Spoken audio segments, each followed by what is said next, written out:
Mesdames et messieurs, chers amis, il m'est particulièrement agréable de jouer le rôle de modérateur de cette rencontre, mais il m'est particulièrement désagréable de devoir vous annoncer que malheureusement le professeur Andrei Pleșu, qui aurait dû être notre hôte aujourd'hui, pour des raisons de santé, n'a pas pu être des nôtres aujourd'hui.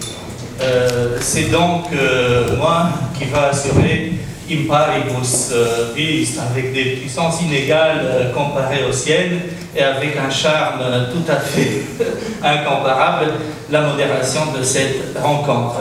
Nous avons le plaisir d'accueillir parmi nous aujourd'hui le professeur Jean-Dominique Durand, professeur à l'université de Lyon 3 et un des plus grands spécialistes de la démocratie chrétienne, qui vous est connu notamment et qui est connu notamment au public roumain par son ouvrage L'Europe de la démocratie chrétienne, qui a été traduit à l'Institut européen et qui est apparu en 2004.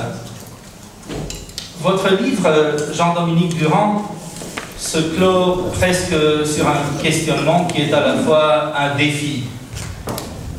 La démocratie chrétienne impossible dans les pays orthodoxes, disiez-vous dans un des derniers chapitres de votre livre, et vous écriviez « La tradition de l'Église orthodoxe, qui met l'accent sur la liturgie et la contemplation, soumise au pouvoir politique, ne tend pas vers une action politique et sociale libre. » Est-ce vraiment comme ça?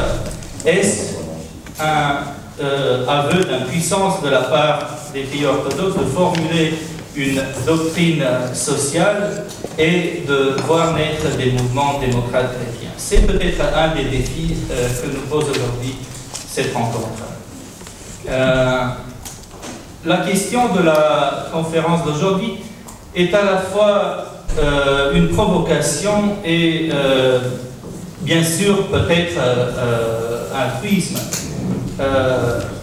Christianisme et démocratie, une équation impossible, demandions-nous, mais bien sûr, pour ceux d'entre nous qui se réclament de la démocratie chrétienne, la démonstration magistrale de Jacques Maritain nous suffit pour savoir que la poussée démocratique a surgi dans l'histoire comme une manifestation temporelle de l'inspiration évangélique.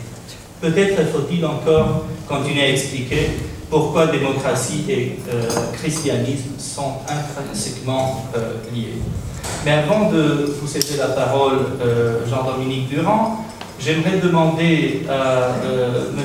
Théodore Barkowski, qui est le président de la Fondation démocrate chrétienne et ministre des Affaires étrangères, mais surtout et avant tout un grand intellectuel chrétien et un penseur de la démocratie chrétienne, un doctrinaire avant d'être un praticien de la politique.